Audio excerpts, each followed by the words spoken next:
માતાજી જય દ્વારકાધીશ. સ્વાગત છે આપના આજના નવા વ્લોગમાં. આજે આપણે જવાનું છે ખેતરે મગફળી નીંદવાની છે એટલે લગભગ કામ કરવામાં 12 વાગી જાય. એના માટે બનાવે છે નાસ્તામાં મેગી. તમે જોઈ શકો છો મેગીનો નાસ્તો કરીને જઈએ એટલે 12 પણ વાગી જાય કામમાં. તો વાંધો ના આવે, 12 વાગે આવીને ખાવા ખાઈશું. તો મિત્રો આપણે તો મેગીનો નાસ્તો કરી દીધો છે એટલે 12 વાગ્યા સુધી ભૂખ નહીં લાગે, પણ આમના માટે આ ઢોરા માટે પણ કંઈક કરવું પડશે. તો એના માટે આપણે દાંતડી લઈને સાર વાડા નીકળી પડ્યા છે ખેતરમાં. સાર વાટીને નાખીને જઈશું. પછી તો બપોરે 12 વાગે ત્યાંથી જે મેળશું નિંદામણ લઈને આવશું તે ઢોરોને. અમારી પાછળ ફોટકો તમારે જે કહેતા હોય ફોટકો લઈને આવશું તે નાખશું. થોડી રજકા બાજરી પણ વાટીને નાખી દઈએ. મિત્રો અમે ખેતરે જવા હવે નીકળી ગયા છીએ. તો ફાઇનલી મિત્રો અમે ખેતરમાં પહોંચી ગયા છીએ અને આજે અમારે મગફળી નીંદવાનું કામ છે, તો તે કામ ચાલુ કરીએ. અમારા સાથી મિત્રો પણ અમારી ટીમ હવે આવતી રહેશે.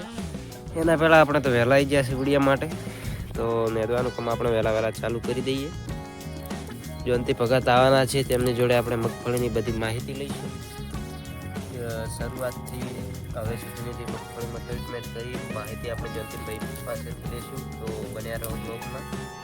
આગળ જાણવા મળશે મગફળીની પૂરી ટ્રીટમેન્ટ. ફાઇનલી મિત્રો આપણે જોનતી ભગત જોડે પહોંચી ગયા છે અને આપણે કેટલાક સવાલો મગફળી જે શરૂઆત ત્યાં સુધી જે ટ્રીટમેન્ટ કરી હતી. આ છે આપણા જોનતી ભગત. તો ભગત આપણે આમાં મગફળીના કેટલા દિવસ થયા?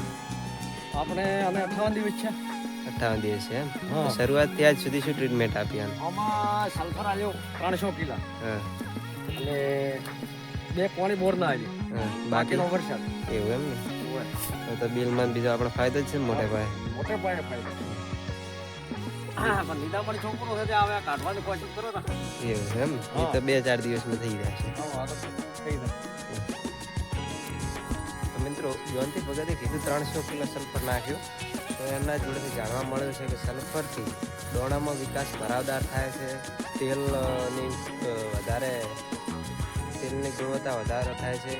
પછી સારમાં પણ વધારો થાય. તમે જોઈ શકો છો, જો કેટલો મોટો છોડ છે. એ મગફળીનો બહાર પણ સારો મળે છે. અને આમાં જોનતી ભગતે એવું કહ્યું છે કે યુરિયાનો ઉપયોગ બિલકુલ કર્યો નથી. યુરિયા પહેલાંથી નાઇટ્રોજનોમાં હોય જ છે, જે મગફળી નાઇટ્રોજન છોડે છે, તો એને જરૂર હોતી નથી. તો આપણે યુરિયાનો ઉપયોગ કર્યો નથી અને સલ્ફરનો ઉપયોગ કર્યો છે એવું જોનતી ભગત જોડેથી જાણવા મળ્યું છે. તો મિત્રો વધારે કંઈ માહિતી જોઈતી હોય એમને કોઈ કોમેન્ટમાં જણાવો તો અમે તમને અપડેટ આપતા રહીશું.